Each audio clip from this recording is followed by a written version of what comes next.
क्या वजीर आजम का एक सियासी जमात के लीडर को गद्दार करार देना दुरुस्त है, हाँ या नहीं के ऑप्शन है हमारे तजियाकारों के पास। इरशाद भट्टी साहब।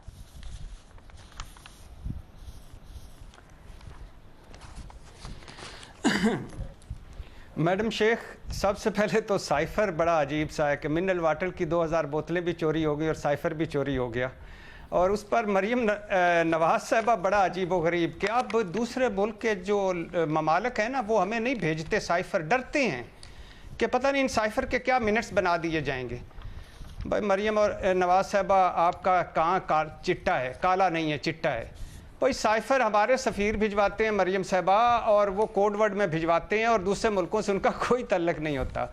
लेकिन खैर बात सवाल पे आता हूँ। आज इमरान खान साहब गद्दार हो गए हैं, मुल्क दुश्मन हो गए हैं। ये बताइए कि ये जो हमारे वज़ीर आज़म हैं, ये इन्होंने किस बुनियाद पर इमरान खान को गद्दार कह रहे हैं? ये किसी फोरम पर साबित हो चुका है, कोई मुकदमा चला है और उस मुकदमे का ये फैसला आया है कि इमरान खान साहब गद्दार हो गए हैं? मैडम शेख, मुझे खुद उनकी ऑडियोज़ जो इमरान खान साहब की हैं लेट्स प्ले इट से इतराज़ है। मुझे इनके जो बयान है कि मुल्क 3 टुकड़े हो जाएगा, न्यूक्लियर वापस और फ़ौज तबाह, और मीर जाफ़र मीर सादक की लंबी गर्दान, और मुझे इतराज़ है शौकत तरीन साहब की ऑडियो की IMF के हवाले से भी, और साबिक़ खातून अव्वल साहिबा की भी ऑडियो जो आई थी एक गद्दारी वाली जो थी। लेकिन इसका क्या मतलब है? ये सारे गद्दार हैं, मुल्क दुश्मन है। यानी यहाँ तो वैसे एक हैरत की बात है मैडम शेख कि हमने कायदे आज़म फातिमा जना को भी नहीं बख्शा, मगर पिछले 50 सालों में 1-2 को निकालकर सारों को हमने गद्दार बनाया है वक्तन फवक्तन। बस गद्दारों की लिस्ट बदल जाती है।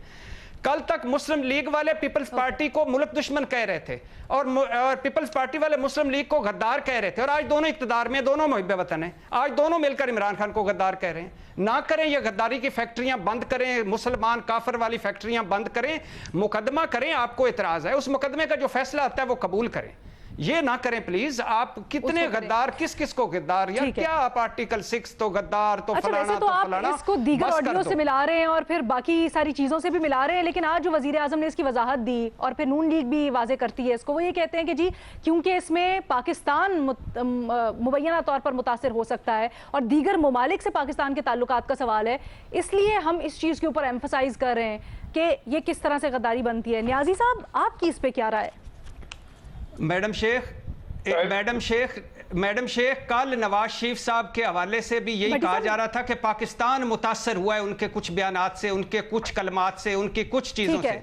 तो वो क्या वो गद्दार है? नवाज शरीफ साहब नहीं है गद्दार भाई, मुकदमा चलाओ। भट्टी साहब, आपका पॉइंट आ गया, मेरे पास टाइम बड़ा कम है, मुझे सबका पॉइंट शामिल करना है। न्याजी साहब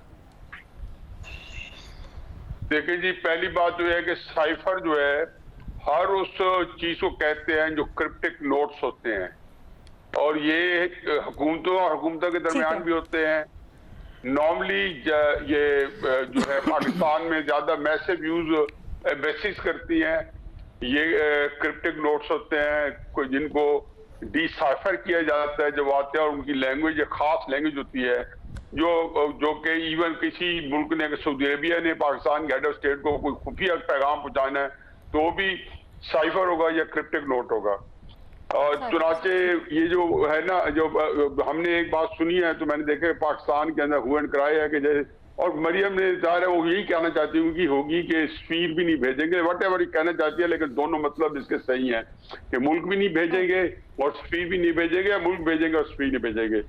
बाकी देखे जी, इमरान खान साहब, मुझे ये नहीं पता कि गद्दारी क्या होती है और नहीं लगाना चाहिए इस तरह के फतवे, लेकिन मैं उसको क्या कहूंगा कि जब एक मुल्क जो है वो बिल्कुल एक वेंटिलेटर पे पड़ा है, जिसको उनका अपना वजीर कह चुका है कि मुल्क वेंटिलेटर पे, जब इमरान खान साहब प्राइम मिनिस्टर थे, और उस वेंटिलेटर वाले मुल्क को, IMF को आप पहले तो इतने आप अच्छे हैं कि पूरी लेजिस्लेशन करते हैं और स्टेट बैंक ऑफ पाकिस्तान को IMF के हवाले कर देते हैं, और 3-4 हफ्ते बाद आप IMF के साथ सारा मुआहदा कैंसिल कर देते हैं, 10 रुपए पेट्रोल कम कर देते हैं। फिर जब हुकूमत चेंज हो जाती है तो शौकत तरीन साहब की एक ऑडियो आती है और वही कहते हैं कि ये इतने बड़े क्राइम हैं कि अगर रियासत पाकिस्तान के साथ जो आपकी माँ है उसके साथ ये मुजरमाना फेल आप कर रहे हैं, उसको नाम आप कोई दे दें, मुल्लती दे दें, गद्दारी दे दें, उसको वैसे कह दें जी कि एक जो स्लिप ऑफ टंग है कि वो आप सारे अपने वज़ीर खारजा को कहें कि IMF को फौरन के क्या है जी कि IMF ने अगर मुआहिदा हो गया तो ये ना हो कि पाकिस्तान चल पड़े, फिर आप समझते हैं कि टेक्निकली गद्दारी के इस तरह से इल्जाम लगने तो नहीं चाहिए, लेकिन खान साहब और उनकी पार्टी ने जो किया है वो इससे कम भी नहीं है। तो आप कह रहे हैं कि अगर वजीर आजम पाकिस्तान ये कह रहे हैं तो दुरुस्त है। बेनजीर, मैं ये अलीना अगर आप इजाज़त दें तो मैं थोड़ी छोटी सी एक बात कहना चाहती हूँ पिछले सवाल के बारे में। अगर फवाद चौधरी साहब को लगता है कि उनसे कोई गलती हुई है तो वो अब तक माफ़ी मांग चुके होते। सुबह से लोग उनको सोशल मीडिया पे टैग कर रहे हैं, सुबह से वायरल हुई हुई है वीडियो, तो अभी तक वो मांग चुके होते, लेकिन उन्होंने अभी तक माफ़ी नहीं मांगी। तो मेरी एक्सपेक्टेशंस थी कि वो इसी किस्म की बात कर सकते हैं, क्योंकि वो पहले भी कर चुके हैं इस किस्म की बातें, और हमने बहुत सी मिसालें दी हैं शो पे। जहाँ तक ये गद्दारी की बात है, देखें बिल्कुल नहीं होना चाहिए, इस किस्म के गद्दारी के पर्चे नहीं होने चाहिए, इस किस्म के गद्दारी के इल्ज़ाम नहीं लगाने चाहिए। जो इमरान खान साहब ने बात की उस ऑडियो में वो नहीं करनी चाहिए थी, वो गलत थी, लेकिन गैर कानूनी तो नहीं है। या आप किस किस्म का या कैसे गद्दारी का पर्चा बनाएंगे, यहाँ पे मेरा ख्याल से अब कोई सियासतदान रह ही नहीं गया जिस पे गद्दारी का लेबल अभी तक नहीं लगा। देखिए ज़्यादा बड़ा इशू क्या है और जिस पे ज़्यादा बात होनी चाहिए वो यही है कि PM हाउस एक मजाक बन के रह गया है। हर चीज़ वहाँ से लीक हो रही है, कभी साइफ़र की कॉपी गायब हो जाती है, PM की अपनी साइफ़र की कॉपी गायब हो जाती है, उसके बाद ऑडियोज़ लीक हो रही हैं, उसके बाद डेटा हैक हो रहा है। इमरान खान साहब ने कहा कि उनकी जो बात हुई आज़म खान से वो फ़ोन पे हुई, इसका मतलब कि वो फ़ोन कॉल जो थी वो भी रिकॉर्ड हुई थी। तो यहाँ पे जिम्मेदारी किसकी है? सिक्योरिटी PM हाउस की किसकी है?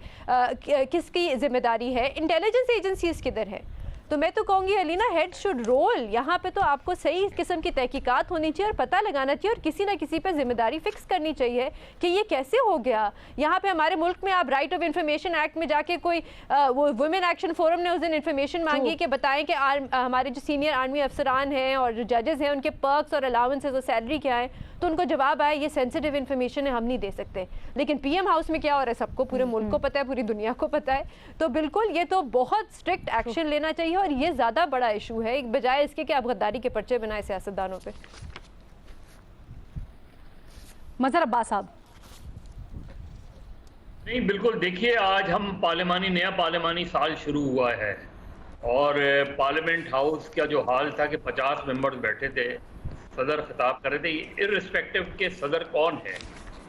लेकिन पार्लिमानी साल का जब आगाज़ होता है तो आप सदर मुमलिकत खिताब करते हैं, वो कोई भी सदर हो, शूटिंग वगैरह भी सब चीज़ें होती हैं अपनी, और उसी में नज़र आता है हमें कि फॉरेन डिग्निटरीज भी बैठे हैं, उनके सामने हम अपने आप को मजाक बनाते हैं। लेकिन इससे इसका ताल्लुक क्या है, जो मैं ये तो आपके सवाल का जवाब, हम पिछले 75 साल से ज़रा गद्दारों की लिस्ट उठा लें और सो कॉल्ड मुहिब्बे वतन की लिस्ट उठा लें तो आपको अंदाज़ा होगा कि जिनको हम गद्दार कहते रहे हैं वो दरअसल मुहिब्बे वतन थे, और जिनको मुहिब्बे वतन का टैग हम लगाते रहे हैं और या वो अपने आप के दावेदार हैं, उन पर क्वेश्चन मार्क है।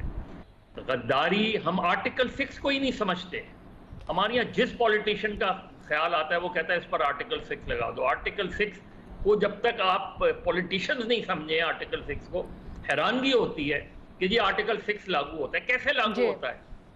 स्पेसिफिक क्लॉज है उसकी कि आइन को तोड़ने, क्या आइन को तोड़ना, आइन को सस्पेंड करना, उसको उठा के एक साइड में रख देना, ये सारी चीजें मौजूद है। ये आपने बड़ी जबरदस्त बात की है मज़हर अब्बास साहब। ये मैं महमल की तरफ लेके जाना चाहूंगी, क्योंकि अक्सर जब नून लीग या फिर PDM इत्तेहाद की बातें सुने तो वो यही कहते हैं कि इमरान खान साहब ने अपने हल्फ से पासदारी नहीं की। उन्होंने हल्फ लिया था कि वो पाकिस्तान के इंटरेस्ट को मुकद्दम रखेंगे, लेकिन उन्होंने वजारत उज़्मा पे बैठते हुए ये नहीं किया।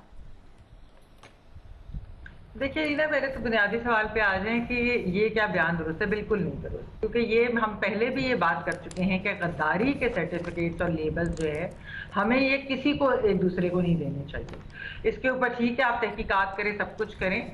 जो बड़ी एक अनफॉर्चुनेट चीज़ इस पूरी साजिश से, इसको गद्दारी के साथ लिंक करना तो ये वो सही नहीं कर रहे, लेकिन जो एक चीज़ बहुत डेंजरस हो रही है हमारी सियासत के अंदर वो ये है कि किस तरीके से एक तो ये झूठा बयानिया तो बनाया ही और उसके साथ खेला भी गया, इमरान खान साहब की तरफ से, लेकिन उसके बाद जो अपोनेंट्स के ऊपर जिस किस्म के अटैक मजहब कार्ड इस्तेमाल करके हुए हैं, मैं इस चीज को दोबारा इसलिए दोहरा रही हूँ क्योंकि जिस किस्म के वो फतवे लगाए जाते हैं कि हक और बातिल की जंग है, आखिरत में सवाल होंगे और ये दोज़ख और जन्नत की बात है और शिर्क और ये सारी जिहाद और ये जो सारी बातें होती है ना, ये बड़ी डेंजरस इसकी अंडरटोन होती है, ये बड़ी डेंजरस बात होती है कि आपने एक चीज आपको पता था कि वो सही नहीं है, आपने एक झूठ पे मबनी जो चीज थी उसको आपने एक साजिश और फॉरेन कॉन्स्पिरेसी बना दिया, वो सबके सामने आ भी गया। एनएससी की मीटिंग्स अलहदा हैं, उनकी प्रेस रिलीज अलहदा, डीजीआईएसपीआर ने भी बात की थी, अब ऑडियो भी आ गया, उससे समझ आ गई। लेकिन उसके बाद आपने इतना खतरनाक है अपने अपोनेंट्स को, देखिए ये सियासत नहीं है,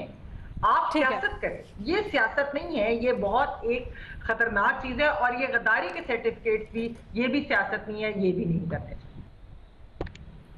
ये भी गलत है। ठीक है जी।